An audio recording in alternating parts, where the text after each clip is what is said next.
आज के एपिसोड में कहानी एक ऐसे मोड़ पर पहुंचने वाली है जिसकी किसी ने कल्पना भी नहीं की थी। जहां एक तरफ अनु अपनी जिंदगी की उलझनों को सुलझाने की कोशिश कर रही है, वहीं दूसरी तरफ उसके सामने ऐसा सच आने वाला है जो उसकी पूरी दुनिया बदल सकता है। लंबे समय से कई सवाल अनु के मन में घूम रहे थे। उसे हमेशा महसूस होता था कि राजनंदिनी उससे कुछ छिपा रही है। हर बार जब वह सच जानने की कोशिश करती, कोई न कोई नई घटना उसके सामने आ जाती और बात अधूरी रह जाती। लेकिन अब वह समय आ गया है जब छिपे हुए राज धीरे धीरे सामने आने लगे हैं। एपिसोड की शुरुआत होती है अनु की बेचैनी से।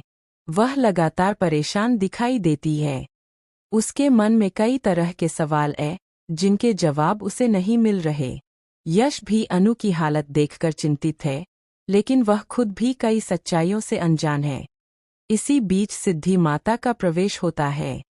उनके चेहरे पर गंभीरता साफ दिखाई देती है। ऐसा लगता है जैसे वे कोई बहुत बड़ा रहस्य अपने भीतर दबाए हुए हैं। सिद्धि माता अनु को अपने पास बुलाती है। उनकी आवाज में एक अलग ही गंभीरता होती है। अनु पहले तो सामान्य बातचीत समझकर उनके पास बैठ जाती है, लेकिन कुछ ही पलों में उसे एहसास हो जाता है कि बात बहुत बड़ी है। सिद्धि माता कहती है कि अब वह समय आ चुका है जब अनु को वह सच जान लेना चाहिए जिसे वर्षों से छिपाकर रखा गया था। यह सुनकर अनु हैरान रह जाती है। सिद्धि माता धीरे धीरे राजनंदिनी के अतीत के बारे में बताना शुरू करती है। जैसे जैसे सच सामने आता है, अनु की आंखों में हैरानी बढ़ती जाती है।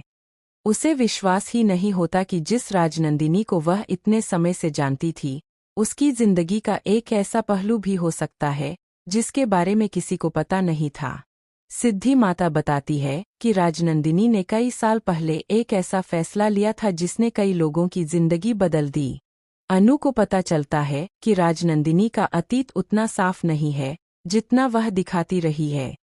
उसने अपने फायदे के लिए कई सच छिपाए और कुछ लोगों की जिंदगी को भी प्रभावित किया। यह सुनकर अनु के पैरों तले जमीन खिसक जाती है। वह बार बार सिद्धि माता से पूछती है कि क्या यह सब सच है, लेकिन सिद्धि माता के पास ऐसे सबूत होते हैं जो उनके हर शब्द को सच साबित करते हैं। दूसरी तरफ राजनंदिनी को भी इस बात का आभास हो जाता है कि उसका राज